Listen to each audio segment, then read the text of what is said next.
warm Laguna Beach welcome to Dennis from Las Vegas.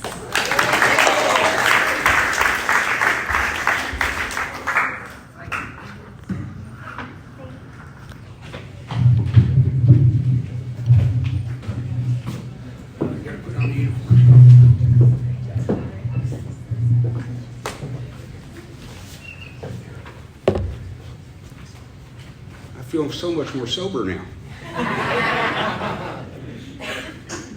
I didn't get Cody's memo about the dress slacks in time to bring any, so you get the whole cowboy routine. I used to dress like this for a living with the slacks. I was in the automobile business for a long time, and being up here in front of everybody kind of feels like a sales meeting.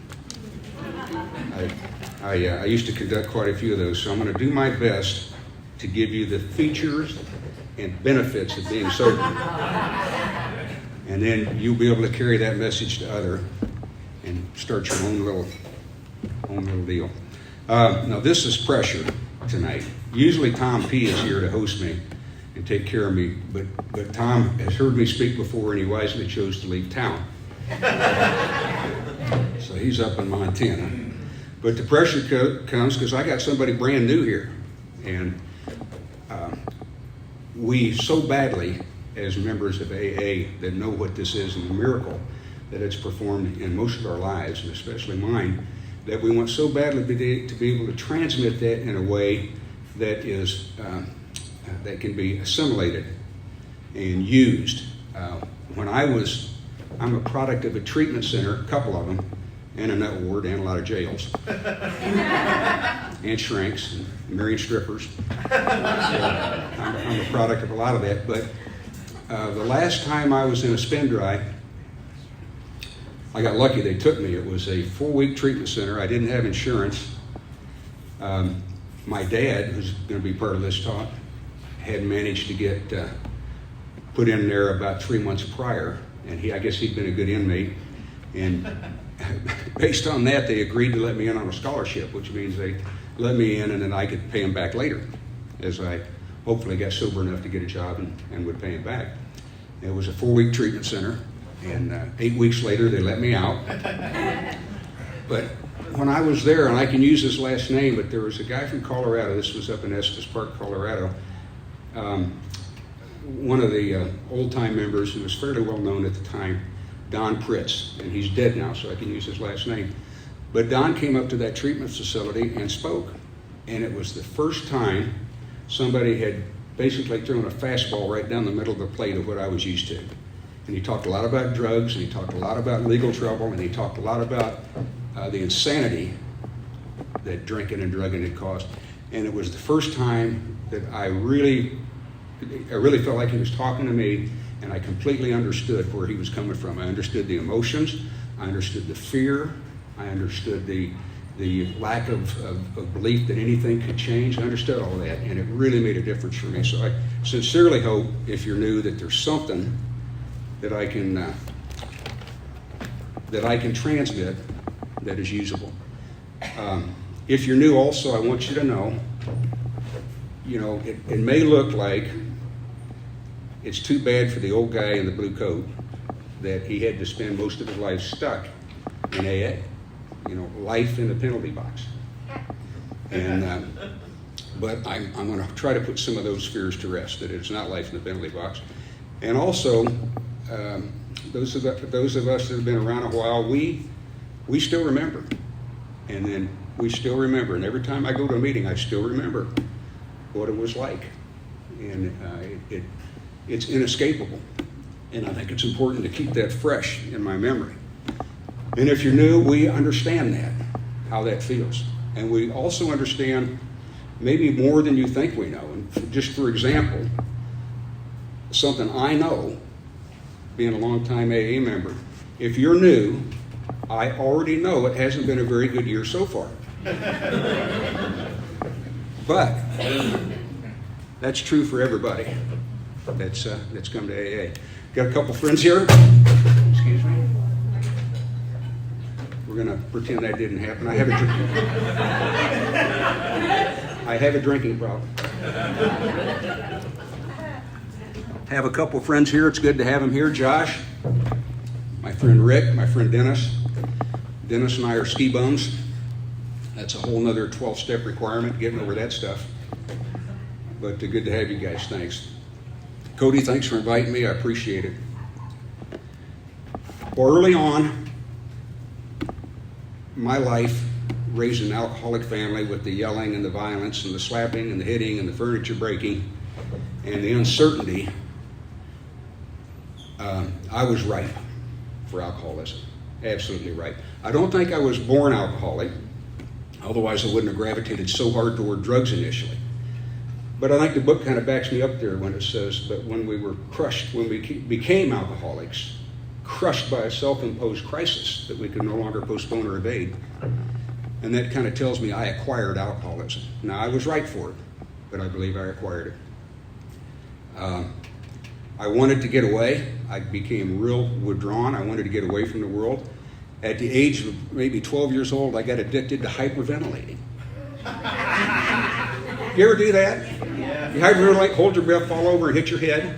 And I think, man, that's fun. I'm going to do that some more. And then I was a modeler, of course, so I started enjoying the glue as a kid. My models looked like shit, but I enjoyed that. It wasn't long after that, pills, LSD, the needle at 16, all that came into full force. And it was an era in the late 70s where you could go around the high school and collect 20 or 30 bucks and go to Boulder and get a whole bunch and come back and pass out 20 or 30% of it. So that was that era. It was actually easier for me to get hard drugs than it was to get alcohol. Just drive to Boulder. Plus, every time I drank, crazy stuff happened. Really crazy stuff. The first time I really drank, it was intentioned and it had been made known to me. I was supposed to lose my virginity that night. But I started drinking, so you know what got a lot more important than that. I was a blackout drinker. Near the end, I started blacking out on small amounts of alcohol. Maybe it was liver damage due to everything, but it'd only take 2 or 3 of the little airplane shooters and I'd be blacked out. So my drinking, I almost, when it talks about he's never mildly intoxicated, he's more or less always insanely drunk. Well, I wasn't drunk all the time, but pretty much every time I was drunk, I was insanely drunk. I was doing crazy stuff. I remember I got pulled over one night, and this is the late 70s. Mothers Against Drunk Driving really wasn't the force that it became. But I got pulled over one night. My buddy Bill Baker was sitting in the car next to me, and Bill had drunk mouth, meaning if the police got up to the car and talked to Bill, we're both going to jail immediately. So I told Bill, I said, you stay in the car, you keep your mouth shut. Don't get out of the car. He gives me that, Bill, I mean it. And I get out of the car and I head back towards the motorcycle cops.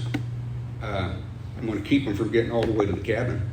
And I lose my balance a little bit when I'm reaching for my wallet and I bump up against the car I'm driving. It wasn't my car, I was a car salesman, so I always had company cars, much nicer cars than I should have been in. And I figured, well, this is going okay, so I just stay right here and I just stay on the car until I get to the end of the car and then I roll off into the ditch. Late 70s, they didn't give me a ticket. They told Bill to drive home. The whole system basically enabled me for a long time. I'd get in a lot of trouble, but I looked like Beaver Cleaver. And I go to court, and God, I got in a lot of trouble. I don't know how I didn't do. And we'll later in the story get into a narrow miss of how I didn't do a lot of time. I don't know how I didn't get shot. I don't know how I didn't seriously hurt somebody. Vehicular homicide. Absolutely crazy. Anyway, at the age of 18, I had decided that I had had enough. My college career was over. I made it 9 weeks. I majored in Budweiser and playing 9-ball. Never went to class. And I ended up getting a job selling cars for a company my dad worked for. The day before I was a car salesman, I had hair halfway down to my butt. I had on pants that looked like the American flag. You know, I probably didn't look like Jim Morrison exactly, but I was trying. And the next day I got hair shorter than this. And I'm running with the hippies. I mean, we're doing a lot of drugs. The next day I got hair shorter than this. I got on a leisure suit. That's what we wore back then. Big white ties, platform shoes, and I'm on this car dealership showroom. And I don't know if you've ever read any Elmore Leonard. He wrote Get Shorty, but it was like being in an Elmore Leonard novel. And I looked around, I was only there about 30 minutes before I realized these car salesmen are doing way more drugs than the hippies were. I was a natural fit. I was a natural fit. Don't remember a lot of it, but I was a natural fit. I could never amass anything as far as possessions, or why I married a stripper. I'll admit that, but she got it annulled. I wasn't. She did have what I needed. She had a cash flow, but wasn't going to last. She got that annulled. Good for her. I'm proud of her. I think her name was Lori. No, sorry, I do remember her name.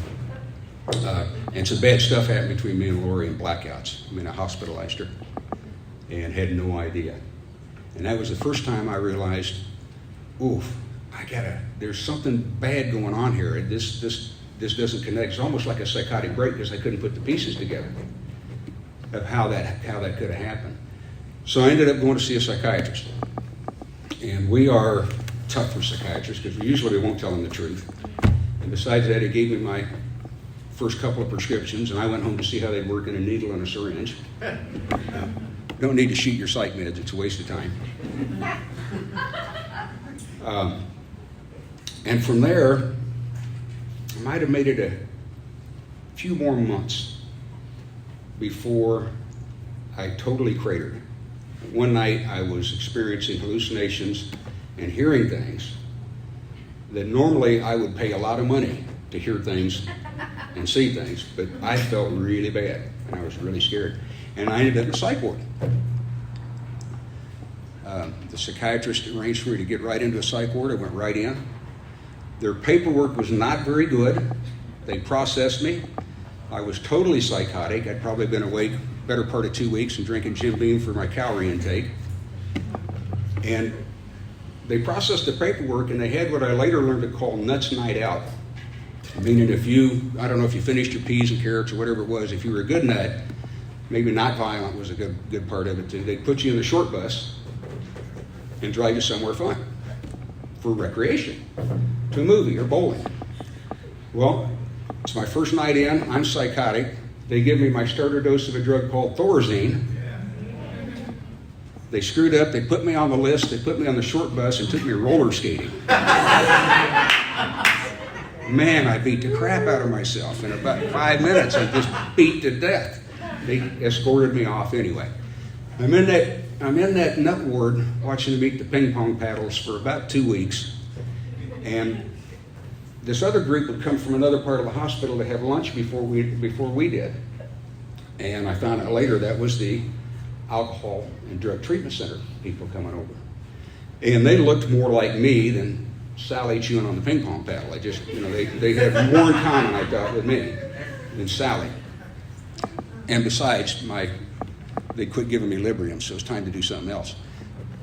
So I talked with a shrink on staff, and just for a couple of minutes, and he said, "Oh yeah, we'll put you right over there." And over I went, and I learned a lot. I learned a lot about the nature, the deadly disease, the deadly nature of the disease of alcoholism. I learned about how it's a mental obsession and a physical allergy. I learned that the problem centers in the mind, because if I never took the first drink, all that crazy stuff wouldn't happen. But I still wasn't completely, fully convinced I was full-blown alcoholic. Drinking was my whole career. And drinking's a damn good drug, I gotta admit. I never lost my car doing intravenous drugs. I may have pawned it, but I knew where it was. Drinking, lose everything. My car, lose everything. So alcohol is a very, very, very strong drug. I never got on an airplane, woke up on an airplane not knowing where I was going because I was doing intravenous drugs. Alcohol, that's happened to me. Luckily, only once. But I end up 30 days in this treatment center. The counselor sets me down and says, "You're not ready to go." I said, "Well, I got stuff to do. There's a lot of things waiting for me out there. This important stuff I got to deal with. You don't understand." And he literally had a little tear. He says, "You're not ready." I said, "Yeah, I'll be fine. I've learned what I need to know." Well, I was soon going to transmit what I learned to need to know to my buddy Bill Baker, the guy who had drunk mouth, who picked me up. Now, Bill's crazy, but Bill says, "We're proud of you. We're worried about you. We're so glad that you went to treatment." He says, "That's been a while coming, Dennis. You needed that." I said, "Yeah." He said, "In fact, we're going to celebrate. I'm going to buy you a steak over at the broker in Boulder, Colorado." I said, "Oh, that'd be great, Bill. I could use a steak." We go to sit down to have a steak. The waitress comes over and says, what would you like to drink?" I said, "I'll have a double scotch." And she took off, and Bill looked at me and I said, "Oh, Bill," I said, "I learned a lot." And here's what I learned. And it was something along the lines, I can do this, but I can't do that. And if I happen to mix them up and do this, if I stand on one leg and whistle, then, it'll all come right. Well, you know what the next couple of years were like. Because now I had an understanding of the nature of alcoholism. And that wasn't going to be me. Because drinking's my whole card. I can give everything up, but that. I couldn't really give everything up. I tried. But when you're drunk, what the hell? Bring it all back. And the next 2 years were terrifying.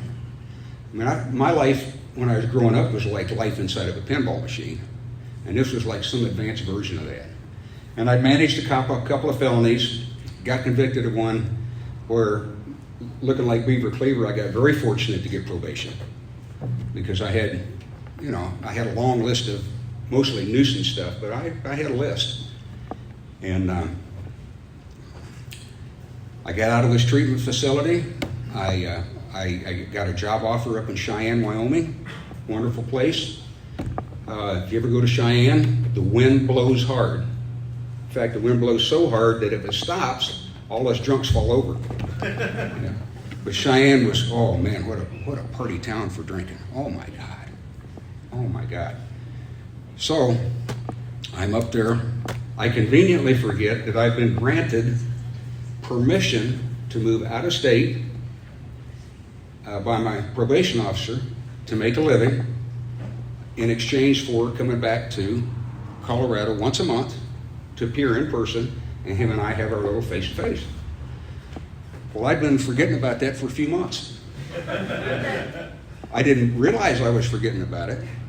Something would vaguely happen on whatever Thursday, it was always a Thursday, and whatever that time of the month rolled around, the insanity of what I was dealing with, I'd wake up and go, it's Thursday, I don't have to be to work, it's a long drive, it's a good drinking day. I think I'll have a couple and just kind of see how that settles, and then we'll worry about getting to Denver. And I just quit going. That came back to bite me a little later, not as badly as it should have, but it came back to bite me a little later. So, up in Wyoming, the stuff starts hitting the fan with the local police. Everybody's getting tired of Dennis. I said, I'm going to move back to Denver. I do. I move in with Bill Baker. And I'm living. Now, to put things in perspective, I had a job, but the job I had was real easy to get if you could show up.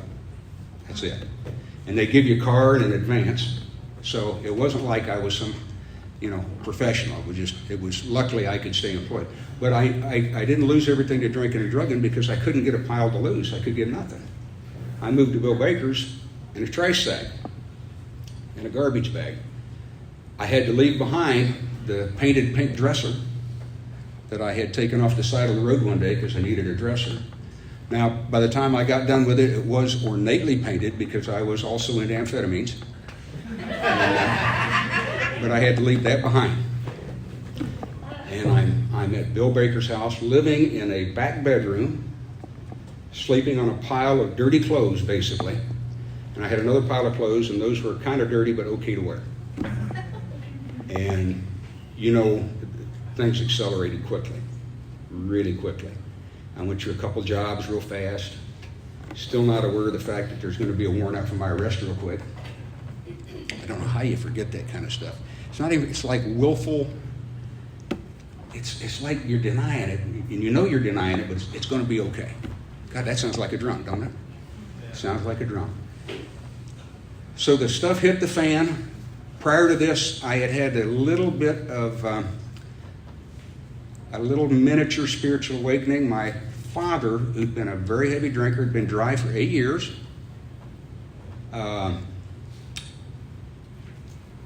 Wasn't participating in me being in treatment because he was back to drinking by then. But he went back to drinking. Pulled down, the big book talks about, you know, we pull it all down on our heads, promising career, but we pull it all down on our heads. And he had done that. He ended up in the treatment center I ended up going to. Told him about he'd been a good patient up there. And my mom called me and said, you ought to go see your dad. And I, oh, man. I mean, like Thanksgiving and stuff like that, that was just like probation appointments. It was a day off that was much better used for other purposes. So I thought, well, okay, I'll go see Pop. And I walked in there, and so I've known him dry, and I've known him drinking. And I walked in there, and I saw a physical change in a guy I knew real well. His eyes had gone soft, his voice had gone soft. And there was something going on there that I didn't quite understand. Well, I've already been in this one treatment center, and he just breaks down what happened and what he's doing and what he hopes is going to happen when he gets out of there. And that was all the conversation was really about. So I left there, and that really burned a hole in my head for a few weeks. And then finally, May 10th, 1980, I woke up that morning. I could hear Bill and Laura, the gal who'd come down to visit me from Wyoming. I said, oh yeah, please come down and bring some cough syrup. Because you can buy cough syrup, codeine cough syrup legally in Wyoming, over the counter. And it had been a rather rough night. I could hear him talking about what's he thinking, what's he doing. He's in there convulsing. I guess I've been in there convulsing. And I didn't feel very good that morning. And they left to go somewhere, I don't know where, but I got up and I just thought, man, what can I do back there? I'm going to kill myself. I'm going to kill myself. And before I thought about killing myself, there's a famous musician, and I won't break his anonymity, but he wrote a book called Clapton. And he had a saying in there that just rang so true with me. He said, I'm just going to kill myself. And then the very next thought, I said, wait a minute, if I kill myself, I can't get jacked up anymore. Right. It's a bad idea. Right. Can't do that. But I was past that morning. I was looking for implements to kill myself. Well, Bill, being a bachelor, didn't have too many good implements. He had a butcher knife, and that didn't look like a good idea. So I broke down. I mean, here I am arrested many times, run with a tough crowd, tougher than I was, but certainly guilt by association. So I did what tough guys like me do. I called my mom. And I said, Mom, I need help. Now, it surprised me when she said, oh, I know you do. I thought I'd been keeping it pretty on the down low since that last treatment center. She comes and gets me and drives me up to that treatment center. And the 8-week treatment center. While I'm up there, the warrant drops for my arrest. And things are different for me this time. I want this. That's no guarantee I'm going to get it, because I've been trying. When you hurt like I hurt, I've been trying. And I want this. I want it to work. But a warrant drops for me. They call me in the office and said, we've talked to your attorney, pack all your stuff up, because probably not going to come back up here. And I go down to town. I get a ride. My mom comes and gets me. Says, yeah, I got to go to court. Go down to town. This is for, I should have been immediately whisked off for a 10-year sentence. And as I'm walking in with my attorney, I hear these two guys in suits talking about, well, this will be done in no time. This guy's going to prison, and we'll go get some late lunch, or an early lunch, and a couple of cups of coffee, and then we got this other thing. And when I went in with my attorney, I realized, oh, these are the district attorneys. They don't really know you, because 2 or 3 years later, it's just a different district attorney with a different gray suit on. You know, but they're there to prosecute the case. And the probation officer, maybe not, it wasn't my officer, but it was a representative from the probation department. And the judge asked me, he says, you got anything to say? Now, I think I'm a little bit of a changed person at this time. What I'd experienced seeing in my dad, I think is starting to happen in me. I wasn't sure. The judge says, do you have anything to say after things got going? And I said what I said. Talked for 2 or 3 minutes, I'm not sure how long. Couldn't tell you this day what I said, but the gist of it was, I'm in trouble. I'm at this place because I know I'm in trouble. I've got no good reason to think this is going to work for me because nothing's working. Nothing's working. In fact, I got saved one time. I'm not going to run that down. It might have been why I left. But I didn't drink or drug for almost 2 weeks. And then I'm reading the Bible one day. This is a segue. I'll be back to the other story in a second. But I was reading the Bible in my pajamas. No drugs or drinking for 2 weeks. And this James Earl Jones type voice comes out of the ceiling. It said, Dennis, so long as you read the Word, you can drink Jim Beam. I went to the liquor store in my pajamas. I didn't even change. Of course, that was Cheyenne. So I told the judge, like, this is, I didn't tell him that story, but I said, I've tried everything. And again, I'm not running that down. That might be why I left. But I said, I've got no good reason to believe this will work. I hope it works, but I can't tell you, Judge, this is going to work for me. I can't tell you that. And that's kind of the gist of what I said. And I got quiet, and I looked at my attorney, and he said, that was blanking beautiful. So, okay. The judge looked at me, and he said, can I see the district attorney, your attorney, and the probation guy up there? And they called them all up to the bench. And they get down, and the judge looks at me and says, Mr. Fitzgerald, if you'd have just showed up to your appointments that you missed for the last 6 months, if you'd have just been timely, then your probation would have been complete as agreed a week ago. You wouldn't be going through this.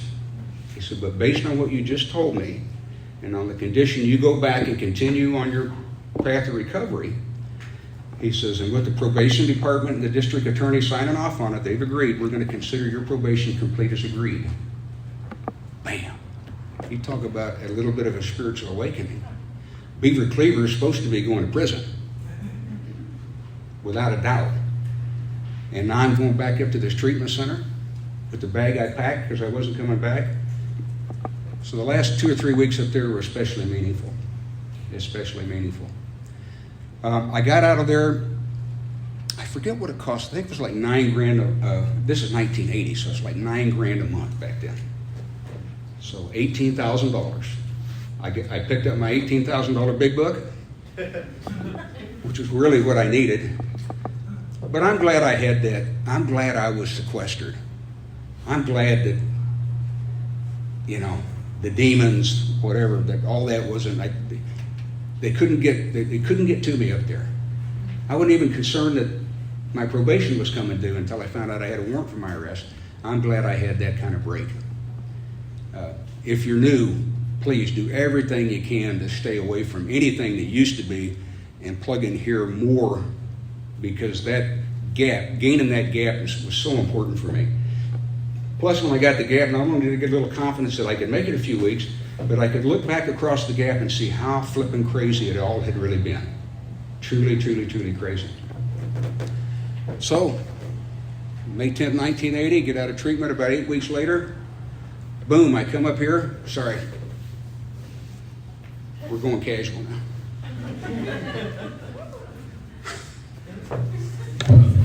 Might have been a girl I married.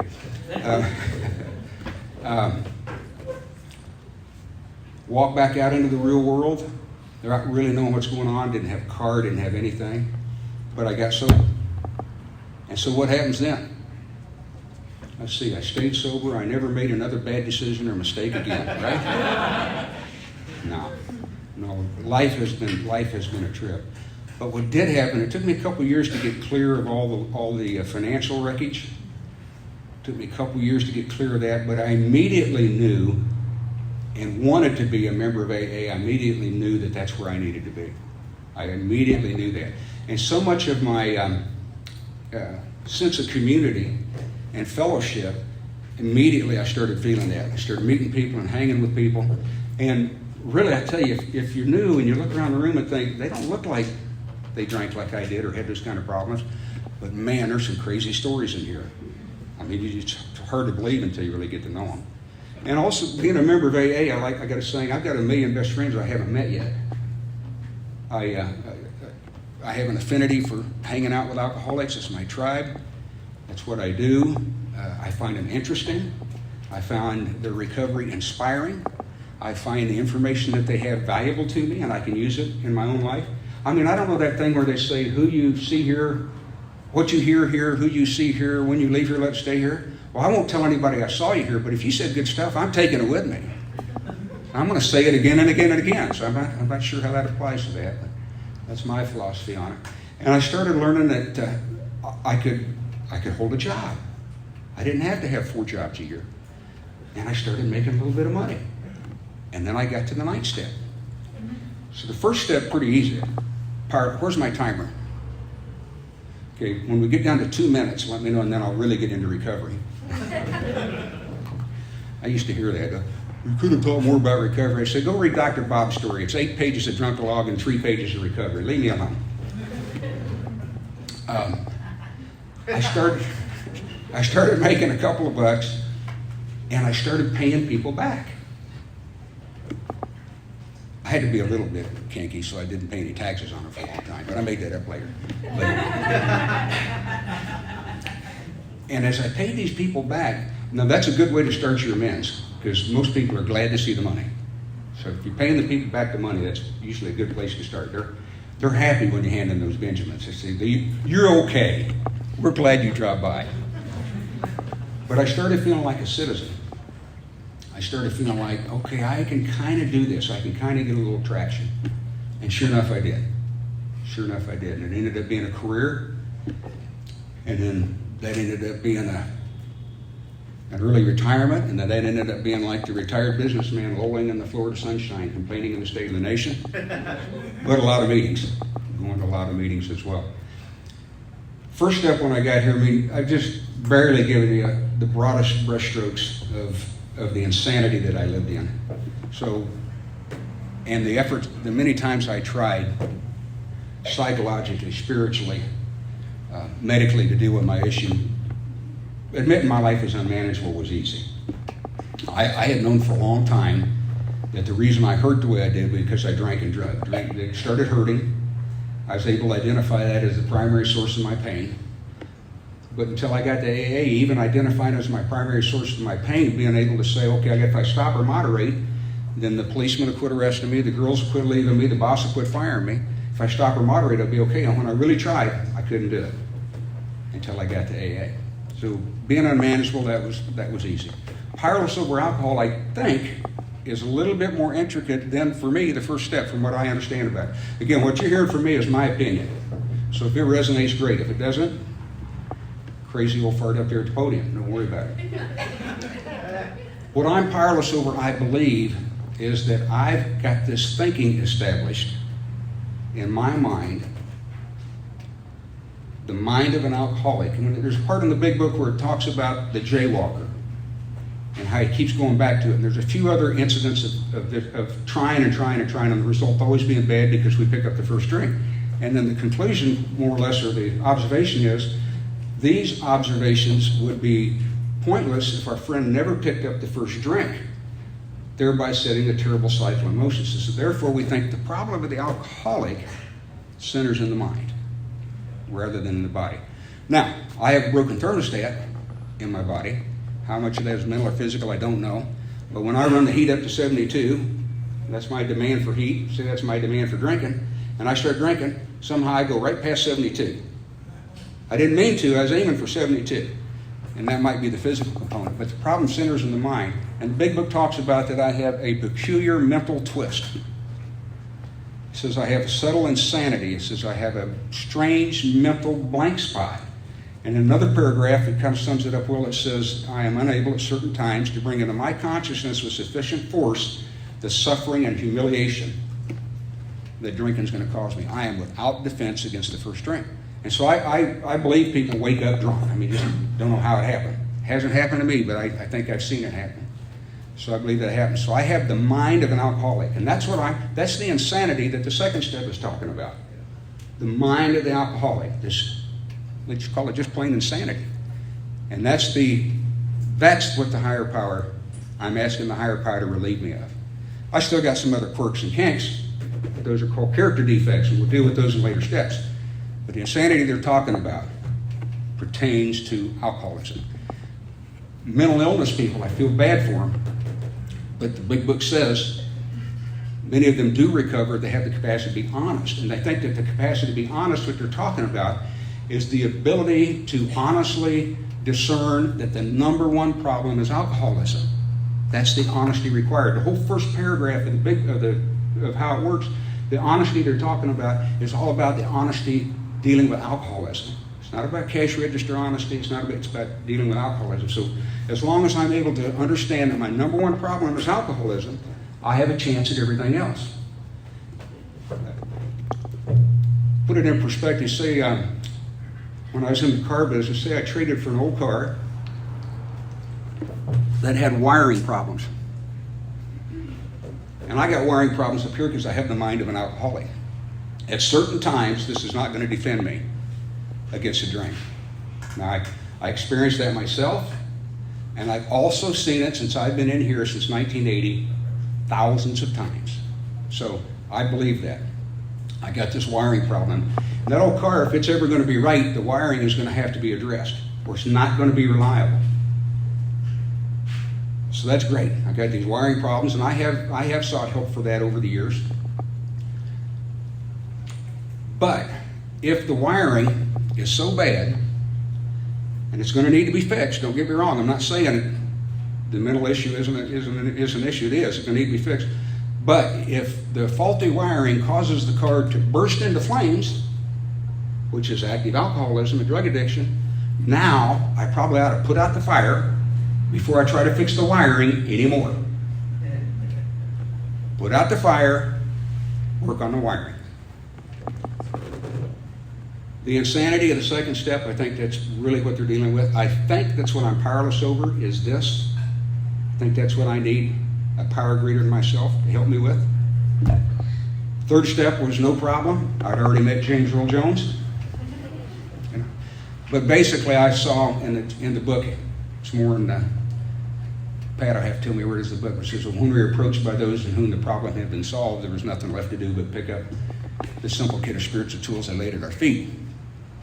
And so the third step was akin to that. I was beaten badly enough that when they said, you got to do this, I just said, okay. I didn't, like the 12 of 12 said, I had stopped the debating society in relation to God. I said, just stop the debating society. And I just said, okay, if that's what I got to do to hopefully get the rest of this, I'm in. Because I don't want to go back to what it was. Fourth step, Rick and I were talking about the fourth step. Is it hot in here or am I just nervous? It's hot. It's hot. Why didn't I wear like Bermuda shorts or some shit? Jeans and boots, like, Pat, let's go back. The fourth step, Rick and I were talking about it, it's about a change of perspective. My perspective all my life has been skewed. The perspective that somehow it won't hurt me this time, wrong perspective. There's perspective that these people are picking on me, you shouldn't have stolen their shit. I had this wrong perspective. And the fourth step is the beginning of, well, it's asking me to look at stuff like the third step in a different way, that I'm going to try to experience a higher power in a different way. But when they get to the fourth column, which is my part in my troubles on the resentment inventory, when I get to the fourth column, it says, we're turning back to our list, we picked it up, we're prepared to look at it from an entirely different angle. And the entirely different angle is, what did I do to exacerbate these things? Yes, all that stuff happened to me, but what part did I play in it? Which after all is really good information, because that's really the only thing I can do anything about, is the part I played in it. And now we start getting down to what they call causes and conditions. And that's those causes and conditions are probably why I drank in the first place, to stop the madness of that stuff. It's probably why I started drinking in the first place, and what fueled alcoholism. Different perspective. I got a buddy in the fear inventory that talks about where, did we ourselves not set the ball rolling? And it talks about fear setting in motion trains and circumstances which we had no control over, that crushed us. But I got a buddy that transposed that to that fourth column. We do the fourth column, and that's on the first part of the inventory is resentment. And looking at it from an entirely different angle, he's supposed to look at where he was at fault. Well, he'd been molested as a child. And he couldn't make the transition, rightfully so. He said, I didn't do anything to cause that. I didn't play a part in that. But in the fear inventory, it says, could we not see where we ourselves had set the ball rolling? And he was able, he told me one day, it was very powerful. He said, I finally see where I didn't set that ball rolling, but I can see where I've been really good at keeping it rolling. Right. And I thought, wow, now there's a valuable change of perspective. Right. I was at a bad meeting one time at York Street in Denver. Nice little club, but I had 6 months sober, I think, and so I was well opinionated and very educated about sobriety. And the meeting started off bad and went downhill from there. And I sat there for about 15 minutes listening to it. Finally, I leaned over to this old timer next to me, and I whispered, man, this is a screwed up meeting. He nodded, and about 5 minutes later, he leaned over my ear and very gently said, you should try not to screw up any more of them. Change your perspective. Change your perspective. Professionally, one time, I was doing real good. My boss told me to do something that I thought was unfair. I did the AA thing. I walked around the dealership about 3 times, calming down so that I didn't hit him with the stapler. And I said, Henry, we need to talk. I said, Henry, I'm your best salesman, right? He says, well, so far. I said, yeah. He said, yeah. I said, you look on the board. I'm leading the board. I said, in fact, I've led the board 3 months in a row here. He said, so I got to tell you, I really don't appreciate in a professional setting, the professional that I am, being addressed so unprofessionally and told to do something that really wasn't my issue in the first place. He looked at me and understandingly, he put his pen down and looked me right in the eyes and says, you know, Dennis, when you're right, you're right. He says, I'm too big an asshole for you to work for. Turn in all your stuff. He said, Henry, how about I go do what you told me to do and we'll talk again later? I said, you got it. Change your perspective. Change your perspective. 5th step, my sponsor, Boxcar Ted, gone many years now. Ted had a nervous disorder. He shook from drinking Sterno. He shook so bad when he'd come to visit, I'd say, Ted, do you think you could sit down when you use the bathroom?